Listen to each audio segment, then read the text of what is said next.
I would note Senator Kim asked multiple questions about whether it is appropriate for politicians to try to pressure the FCC to silence their critics. My answer to that is unequivocally no, but that happens to be my answer whether those politicians are Republicans or Democrats. And I'd like to now enter into the record a letter dated April 11th, 2018, and it was directed to the then chairman of the FCC, Ajit Pai. And it says, we write to express our grave concerns regarding Sinclair Broadcasting Group's conduct. This conduct affects its fitness to hold its existing broadcast licenses and its fitness to acquire even more broadcast licenses through the proposed merger with Tribune Media Company. And what the signatories of this letter was concerned about is that Sinclair had their local anchors warn the populace of the dangers of, quote, one-sided news stories plaguing our country. In other words, Sinclair spoke out against bias in journalism. Apparently, our Democrat colleagues did not like that. And in writing, they urged the FCC to strip the licenses and block the merger. And this letter is signed by Maria Cantwell, by Patty Murray, by Ron Wyden, by Richard Blumenthal, by Bernie Sanders, by Tammy Baldwin, by Tom Udall, by Elizabeth Warren, by Ed Markey, by Tina Smith, by Jeff Merkley, and by Cory Booker. And so I am going to enter this letter into the record without objection. It is so entered. And I would point out the principles ought to apply to both sides evenly. I appreciate your comments. Can I say a quick rebuttal here?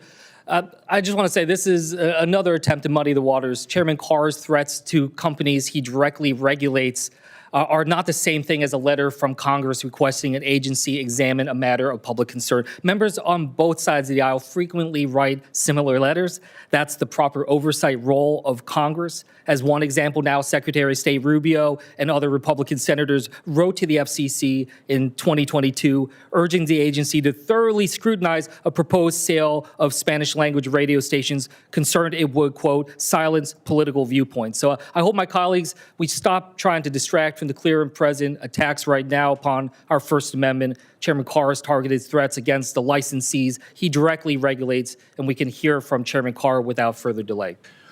So Senator Kim is factually incorrect. This letter is calling for the FCC to block the licenses, to block the merger, because the Democrats who signed this disagreed with the content on that station.